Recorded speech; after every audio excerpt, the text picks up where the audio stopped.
This is Aaron Wells. I am the executive director of a magnificent nonprofit in Philadelphia, North Philly Project. And North Philly Project is a grassroots organization. We came together 8 years ago to address systemic issues in North Philadelphia, the city in general, North Philadelphia specifically. Most of the members of North Philly Project come from the 19132 area code. We grew up together, many of us, and decided to come back and to build community, to come back and to insert where in some cases we took away from community. And so we're just a group of people who love North Philadelphia, who want to see the best of North Philadelphia, who we want to be able to put our fingerprint on North Philadelphia, leave our legacy, and help, in some cases, replicate some of the great things that has happened. Our conversations, our panel conversations, are just designed to be able to talk about and to bring conversation about the issues with solutions, right? My guest tonight is a good friend, a brother, a comrade, Brother Clayton Justice is my guy. And good brother, how are you, man? I'm excellent, man. Happy to be here. And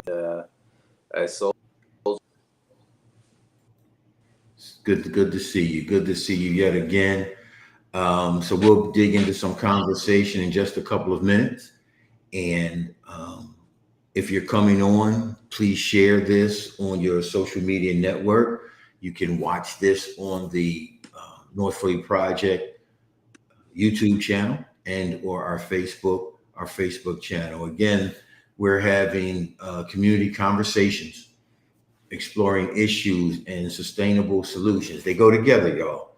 We just can't look at what's wrong or what's out of order or the problems. We got to come with some solutions, and our solutions come from within. It comes from within community, comes from within our lived experience of knowing what it is that we desire and what it is that we want. So our conversations explore issues and sustainable solutions for social change, specifically for me, North Philadelphia, specifically for my good brother, the Germantown area, but in general for us, our city. We love our city, all components of it and every piece of it. And so we'll start conversation there. Brother Clayton, if you would, just come on, introduce you, tell us a little bit about you, what's going on with you, and then we'll dig into some conversation. So first of all, I concur with everything, that you're expressing.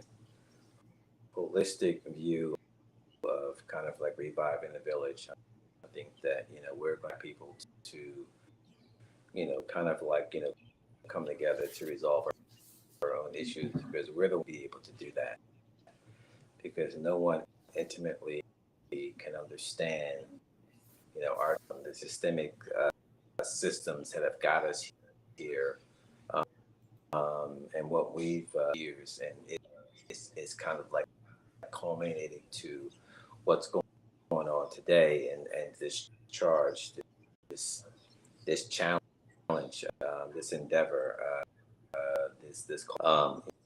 I feel it's at a state of urgency, because it's like we're like the last here to preserve who we are, to preserve our Blackness, to preserve our culture, to take that kind of like mindset and gallant effort to, kind of like a lot of what's going on in our communities today.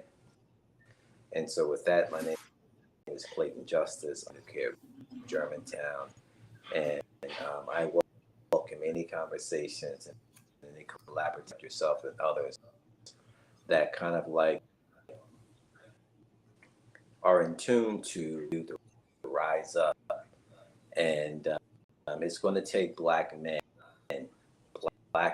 be able to take us to the next level. And I feel as though that in time, over time, that baton has been passed on to one generation to it that we've probably skipped 2 generations of passing that baton. And that's the tumultuous environment that you see playing itself out in our communities. And there's like a level that we have to not only earn, but at the same time own, because part of it is that, we haven't, as Black men, been that diligent in our working with our young men, working with our families, because at our very best, we've always the community of our culture. That's Africa, and we need to get back to that. And I think that I would love to be a part of this collaborative of what we call in the village, of getting individuals in neighborhoods reconnected to individuals. When you look at the atrocity of what really is playing itself out, we're really talking about everybody in every community knows who that shooter is.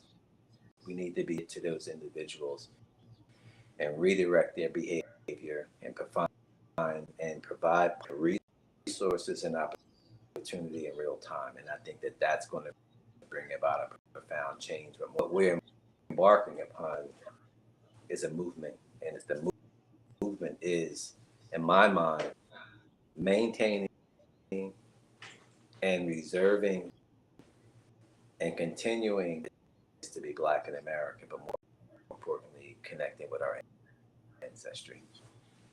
Good brother. You set the table for some delicious conversation.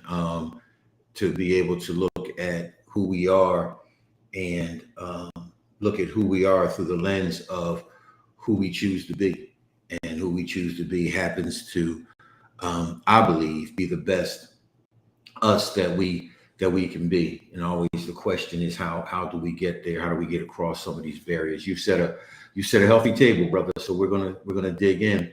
One of the things I wanted to talk about, and you began this. You're on the ground view. I remember a call with you a couple of weeks ago. You were actually literally in the ground view. We're in the car going through the neighborhood, headed to be a part of some things, right? And so, yeah, from the ground view. So people hear from the politicians, they hear from the news bites, they hear the people who have the cameras in front. Oftentimes, the voice of those on the ground is not heard. And so, what I wanted to be able to begin with, and just those issues from the ground view. It's war. We're at war, and I just think that again, we can't policy or legislate our way out of this. This is going to be a bootstrap role. Concerned citizens get involved at the ground level. When you're there, you're really just dealing with the rawness of a process that has culminated to where it is now. And it's like far away from who we are as a culture and as a people. The love, what it is to be Black, our greatness. I mean, our ancestry, where we come from, that royalty that we don't even remember. We don't even know what we look like. And be resolute in reintroducing that, because without that, there's no real connection. There's nothing to connect to, because it's really kind of like a blurred abstract painting.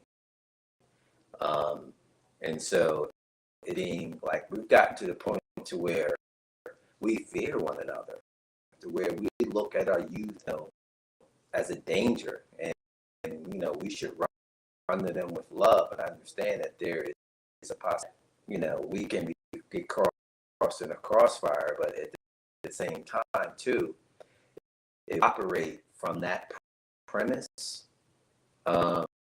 understanding that danger is not within, it's without. It's just perpetuated, and it's like isolated, if we don't begin to re-engage with community and who we are, when you say the word village, what does that really mean? It really means that we gather to support one another to ensure that everybody succeeds and has at the very basic things that we all need, which is shelter, roof over our head, and people will have our back. And I just think that when I go back to it, when I go back to everything that we've gone through to get where we are, that was our saving grace. We knew that we were together as a people, and I just think that we're splintered right now to where you go into the neighborhoods, like what I remember, and that's what we're really trying to invigorate for Black people to really the basics of just coming together and recognizing that we have a bigger, and we need to kind of like ensure that our legacy isn't lost. The most vulnerable, critical piece is our legacy. Young people, and you listen to them, you know, they don't know about is probably Malcolm X, Martin Luther King. They don't know about Mary McLeod Bethune. They don't know about Harriet Tubman. They don't know about George Washington. These trailblazers, you know, that have blazed these trails. They know about our legacy, and I think again, and I'll keep emphasizing this: we are of defense to preserving and maintaining our legacy, and I think it's critical, you know, engage, get involved, begin to engage young people, because it's like there are statistics that say that there is a small percentage of individuals that are preventing our community. But if there isn't a prevention then this situation is just going to perpetuate itself. We need to on, yes, those individuals that are perpetrating these heinous incidents with all our arms around those individuals that are most vulnerable, that are most at risk, so going down that line and start to break those chains of these future events to escalate even to another level. We have, good brother, the opportunity to help others unlearn some of the things that have been taught about self that simply are not true, but we've grabbed hold of as a generational identity, multi-generational identity. These things are so untrue. And so I'm with you that we have to be able to, it is our duty, it is our reasonable service to be able to help with the new identity of self, which is truly an old identity of self. Kings and queens, born to reign, and that's not to lord over. That is to be able to take dominion over, to be able to be self-sustained, self-determined, to be able to teach and to raise and to build. And one of the things that I talk about often is we've lost or don't know a sense of building, that there's an expectancy that things would just happen, that happenstance. I'll hit that number. I'll find what I'm looking for. And we don't talk a lot about building.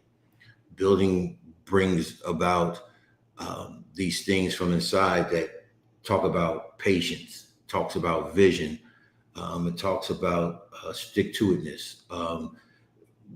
Building is something that we, in my estimation, is not only discouraged, but we're taught that we can't build.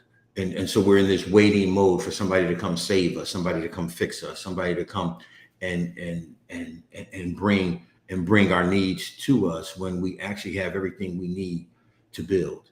And so with that said, I want to talk about um, something that I've been asking everyone. I spoke with guests last week about this. I'm speaking with people now. That issue of community, because we're always talking about community. Community is the essence of us. I'm 63.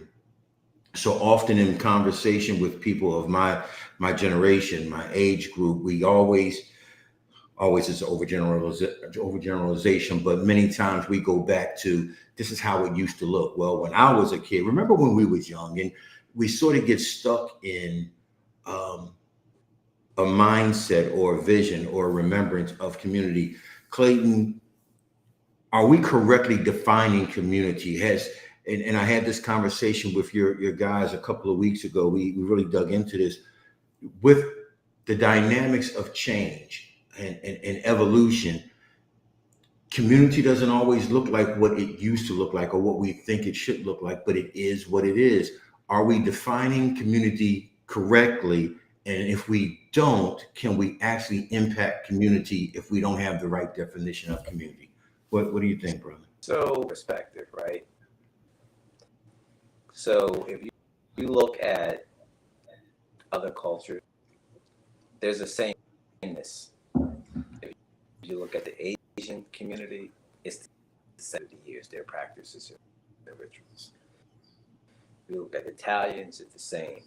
If you look at the Jews, I just think that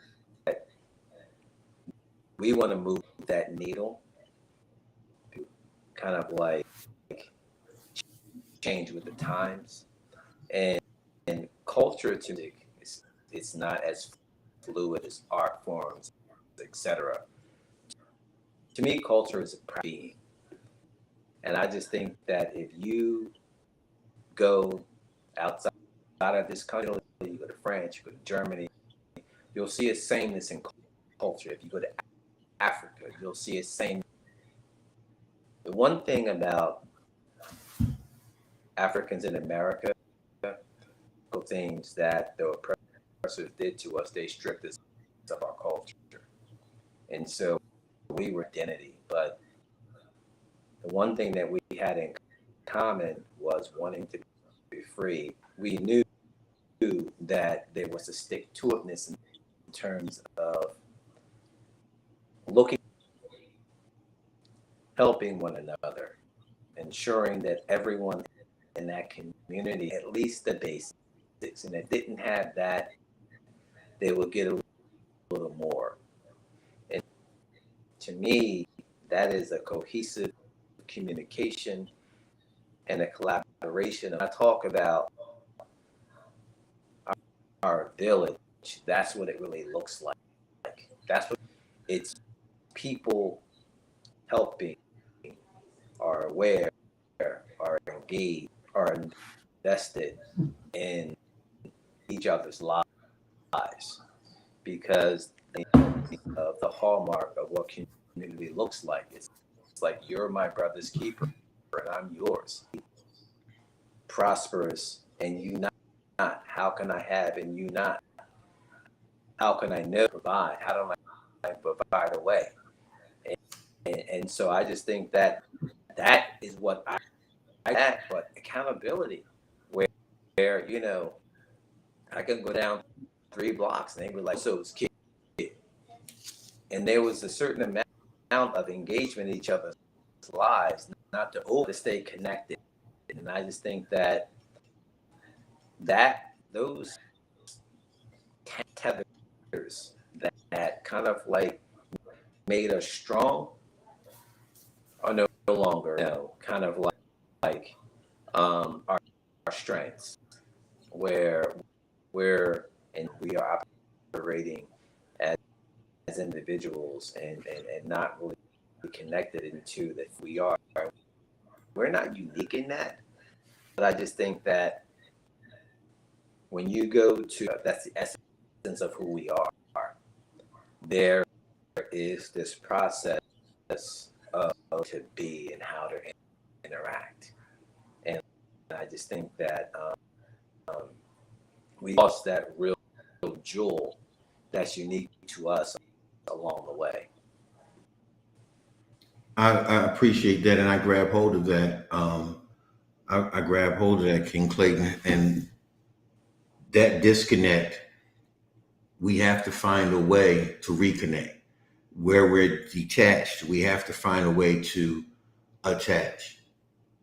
I think that, in my observation, I'm a big anti-media guy from the negative messages that are continually marketing and branding my people. One of the things that I think that if we could begin to tell the stories where we see the attachment, tell the stories where we see the collaboration, because we're repeating things that aren't often true. Nobody's out there doing anything. We don't work together, but we're evidence that we do. There are many stories out there of collaborations. There are many stories out there of attachments. There are many stories out there of young people who are embracing and learning to love self again. There are many stories out there of families, no matter how defined, together in unison and connected with others, who are marching to the same beat, the same rhythm, who are loving and learning together. I think so much of this has to do with the fact that the exposure is not there. The exposure is there for all negativity. It is there to report all crimes. It is there to report mayhem. But the apparatus to be able to report what you brothers have done over at Roosevelt, or what others have done in different areas, those things we don't see. How do we? And so you stated the things that would so much create a healthy environment for us and bring healing and bring wellness. What are some of the things that could happen to begin to insert this, to help us unlearn so that we can begin to relearn? What are some of the things in your mind that would be staples to help begin moving community toward wellness and healing? Particularly, we have a lot of cases, a lot of conversations. And what I mean by that is there has been a blueprint on how those who want to rise have masterfully orchestrated the chaos that exists in our communities. And we're talking about the disinvestment of the pipeline, prison. We're talking about the crack epidemic. We're talking about things we know about in terms of how our drugs, so I mean not drugs, but guns, so accessible enough. We're talking about disenfranchisement. We're talking about redlining. We're talking about all this. And I just think that our young people are intelligent, they're smart, but they don't make students of it. We have the benefits of going through and learning the post-abolition period, Jim Crow, rights movement, where we were connected to those oppressions, and a lot of overt, because it was in our face and there was no laws to combat it. Everything is kind of like covert, because when you look at the history, those people that are in power have decided who is going to have and who's going to have not an Indian experience. And so, when you look at the Emancipation Proclamation, it's like that created a conundrum. There was over our freedom. The war has never stopped. It's more diabolical. And so they have us to, we don't love each other. We don't look at each other and see love. We see hits. We see adversary. They have us killing each other, working out perfectly to where they can divide and conquer. But that's the history. That's the history. That's their blueprint. It's nothing different. It's just that our young people, that this is by design. And when they realize that this is by design, it changes the narrative to their intellect. When they learn their history about how we and what we celebrated, about who we were, and now all of a sudden, we look at each other with hatred to where we're like assassinating each other. We don't even really recognize who the real enemy is anymore. That's of this by design thing. They used to hunt by night. We used to be hanging by day. Now we're at a point to where they created such depth of oppressing us to the point to where they have us pitting against one. Then they throw the same things that they did in every culture that they thought was despair, drugs, access to destruction, which is disenfranchisement and disinvestment. And if you put that type of stress on any two dogs in a cage and not feeding them for 3 months, and you throw food in there, they want to fight. So the game plan is the same. We just need to people that everything that is playing out is by design. And we subtly and anecdotally, we don't hit them over the head with it because it's too much history. But when they recognize and realize that this is a diabolical plan, it's a game changer. Clayton, we connected on a project to insert Black culture education in the collegiate school for boys. And that sort of died on the vine. Good brother, what happened with that particular thing that I just thought would be so advantageous for community? And how do we ignite? How do we insert in those early stages of nurturing and development? How do we truly insert culture in a way that it's broad? That school would have been so instrumental for so many communities and the target audience of the school, which is young Black and brown boys. Give you a perfect scenario. So recently, one of my desires, Tulsa, Oklahoma, to visit Black Wall Street. I went there recently with a friend because that new museum just opened up. And I mean, again, it just goes back to this by design mentality. And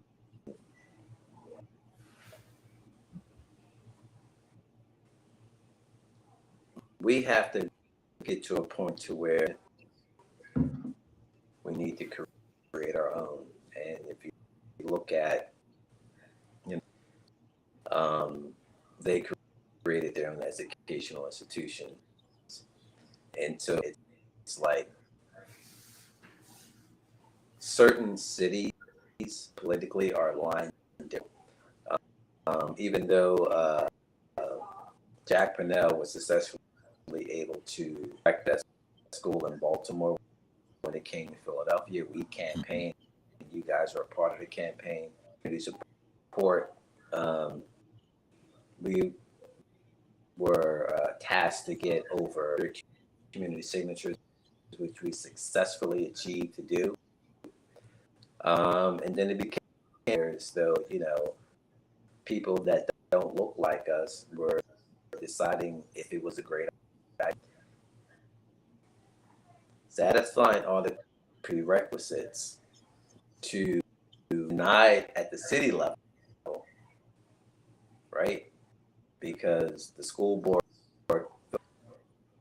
there's this struggle between charter and non-charter schools, and you got teachers. Charter schools are good, but then there's a lot of teachers that charter schools are bad because they're from the public schools, but not looking at what that particular school for young African American males. And so we were denied public school district level. That's why we had to get those petitions so that it would have somebody in the state determine if it will be a charter school. So right now, it's a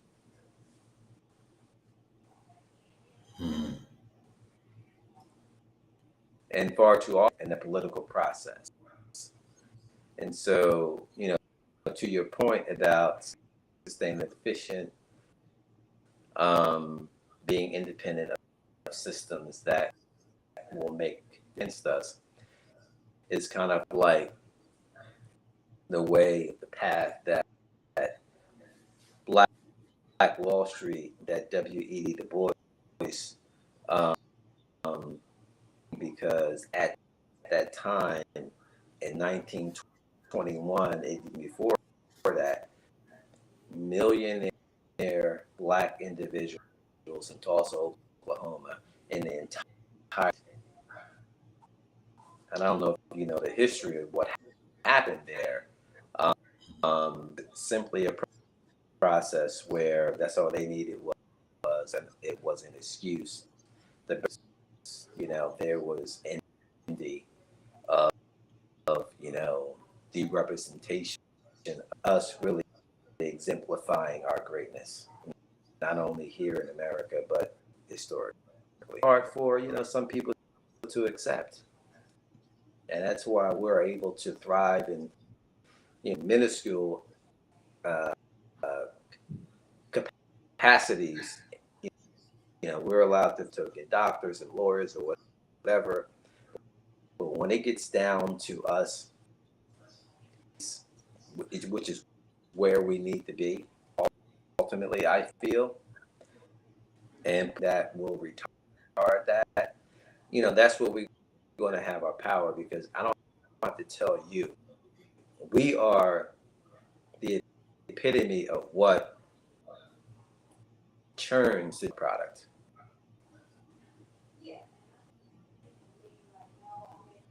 And it's like we don't power that we have in our own economy, which we are the biggest contributors. We don't take advantage of. And we can go on and on about how we can strategically put ourselves on leverage in this country, because even in in voting, I mean, for me, it's really a movement of education and awareness of understanding who we are, where we come from, and what we need to get back to really kind of like honor our ancestors that have paved where we are. That word leverage becomes so important, because the ability that we do have and the resources that we do have to have the voices that we need, that we're missing, comes from the understanding of what to leverage. We have, as you stated, the economic power. I'll rephrase that. We have the economic resources to be an economic power, because we're not a monolith people There's no one voice that begins to galvanize us, but in pockets, if we can begin to help people understand the, the resources that we have, and that if leveraged, our voices would be heard. We would be Absolutely. self-determined. Um, at some point in the future, we'll talk politics and what needs to happen there on those platforms and those horizons for our change. But for tonight, I wanted to ask you, as we're talking about leveraging, what are some of the things? What are some of the issues that's being swept under the rug, that's sort of disappearing, that we need to bring back and address? The, their narratives being set for us, right? Their narratives being set for us in every every medium of every apparatus of media. Their narratives being set for us, but they're the things I believe that are the game changers are the things that's being swept under the rug.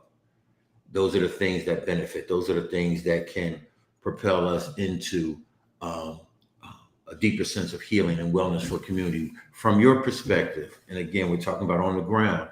From your perspective, what are some of the issues being swept under the rug that are intentionally not being addressed because they would create an atmosphere of healing and wellness for our community? It's just us not being enough to know that we need to be at those tables when those conversations are going on.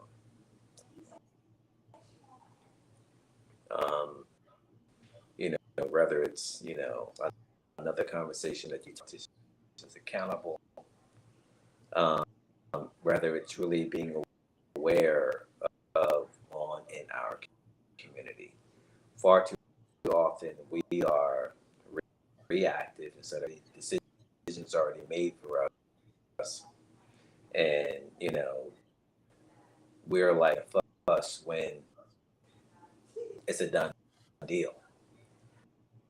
I just think that we just had village mentality, understanding that we every aspect of what happens in our community, from education to childcare to physical health to mental health, and to what resources are coming in our community and where are they going, um, benefiting from them. And not only that, being at the steer that process before those decisions are being made. And I'm talking about now and being in city council meetings, meeting with local politicians. That really kind of makes them aware that we are aware. The rug is because they can get swept under the rug is because we're not, that doesn't happen. We really don't hold people accountable the way that we can and should. That's why those processes can happen. I mean, again, we're usually an hour instead of in the first hour. So we need to just get more vigilant, more proactive in affairs in general, so that we can control processes before decisions for us, and we're at the table. It's too late.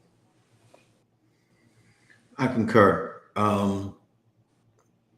We are, as a whole, because obviously there are pockets of people who are entrenched in the systems and being able to be a voice. But there truly is a strength in numbers, and whatever we can do to enhance those numbers, to improve those numbers, and so much of it is just being able to share the information and to help people to understand what is intimate for them, what is important for their household, and to be able to see the connectivity of the household next to you and across the street. If we could just be able to find and start at I believe, mutual starting points of interest. The Justice household and the Wells household are run differently, and are facilitated and supported differently, but there are some commonalities that we get to agree on, where the Wells and the Justice can lock arms and say, okay, this is our voice, and now we get the Lewises and the Williams together, and we begin to now build again out of our mutual interest, and that is the piece that I think is being swept under the rug. What are those things that are of mutual interest to us, and to begin to highlight them, and to have less conversation about those things to separate us, whatever they are, whether it's finance, religion, gender, whatever those things are, but to come back to those things that create a mutual conversation, those things that connect us in the things that we do agree on, because there's something out there, and if it just begins with the fact that the thumb of oppression and the thumb of the feeling of disillusionment is something that we all can experience. We can start there and turn that negative into a positive, to say this is something mutual that we all want to combat, we all want to win against. Clayton, as we're talking about this sweeping under the rug, in a couple of weeks we're going to have conversation um, from the faith community, and just talk about faith in the Black community. As we talk about sweeping things under the rug, there's a responsibility. And the reason I brought that up, there's a responsibility for the entities that are staples in our community to be able to have, the word I use a lot, relatability. Some of the systems that are embedded in our communities, we no longer relate to them. We no longer connect to them, not on a level where they are a voice of influence. How do we begin to identify the voices of influence? Because all communities have them, but not everybody is able to hear them.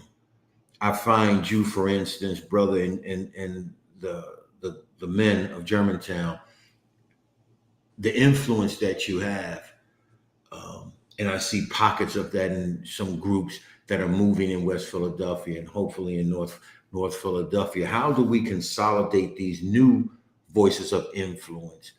How do we bring these new voices of influence to address these new issues of new community?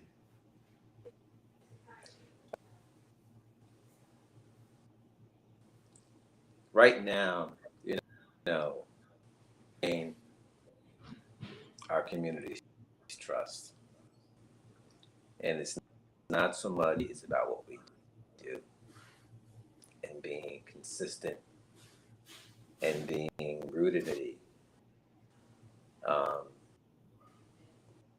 and letting that kind of like permeate our mission and our vision. Because, you know, again, there's been like this disconnect and everybody doing their own thing. And it's like anything else, there's like been good actors. And so if you're going to be a good actor, you really have to like, be able to time and be about who you are and what you're trying to achieve.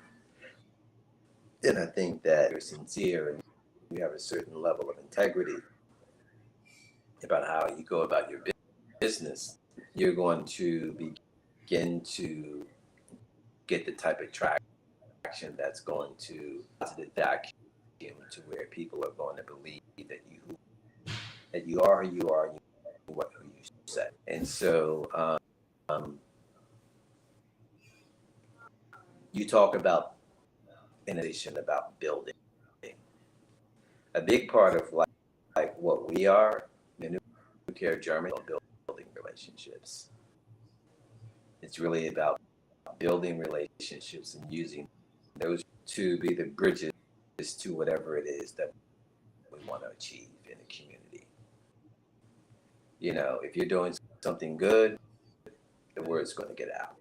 If you're doing something bad, and so it's really not about focusing on results, but really by is that we need to get connected and build relationships. That's really wholeness of integrity and goodness and delivering. Because, there's people who, again, those bad actors who profess they something, but they didn't deliver the deliverables. And so I think that we have to, like, with integrity and grace and peace, over, and it's one person at a time. It's literally one person that you're missing. And if you're true to your mission, then, individuals that really understand that you're really trying to make a difference will support you. I just think that, for us, we've been very astute as to, lack of a better word, not being prostituted. Mm-hmm. Because you can easily become those will be those who want to jump on board, and they'll either try to change your agenda, but they'll just be a part just so they can reap whatever it is that they want to reap from that you're in, right? So, we are very conscious of and collaborating with individuals and organizations that have committed to what they want to do and are servants, justice, and wanting to make a difference in the communities that they're working with you guys, because it's like, you look at what we've been succeeding, what we've done, and you just want to replicate it in your own community. And that's why I love this, because it's like, no, we don't own it. We don't have a golden ticket.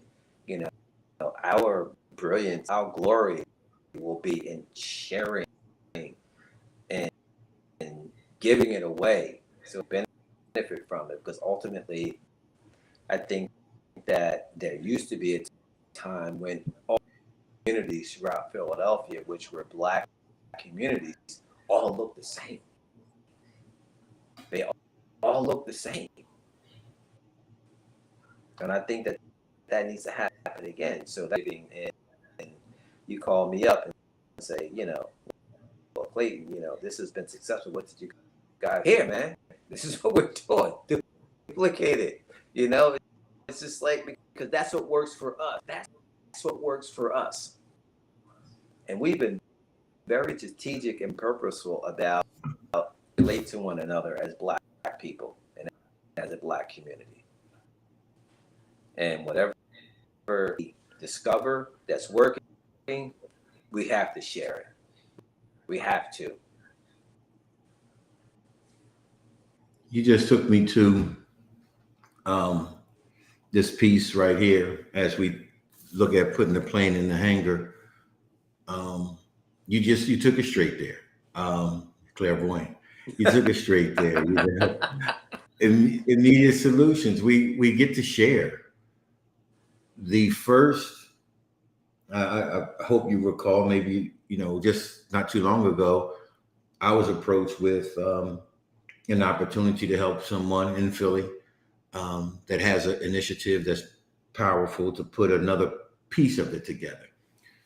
First thing I did was called you. Yo, bro, what's working? What's working? Because everything gets to have a fingerprint on it that is unique, but we don't have to reinvent the hand. And so if what's working up there, good brother, how can we collaborate? And so you were so gracious and graceful to be able to share. So you just mentioned that it's not a cookie cutter, it's duplicating success. This works for me. Here, I want to share this info with you. Let's see if it works for you. And if it doesn't, how do we tweak it so that it can? And how can I support you where you are?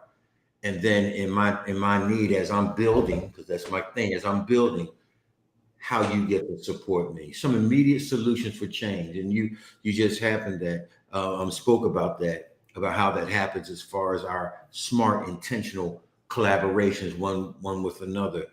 What else can happen immediately to build some sustained change? Some things that could happen right now with the amount of money that we have, whatever it is, with the amount of daylight, whatever that is, what can happen right now? And create the number vacuum. For instance, you guys just added in Philadelphia Recreation Center, and you had black men there. More importantly, that showed up in numbers. And to me, it's really just solidarity. It's solidarity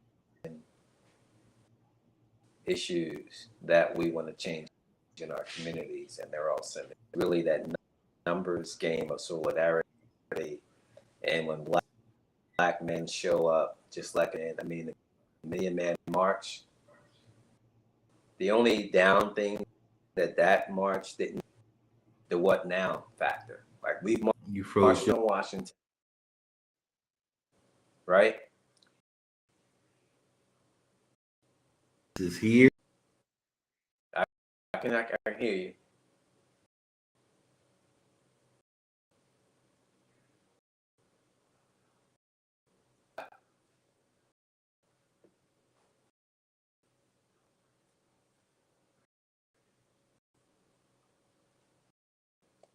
Where you at, Aaron?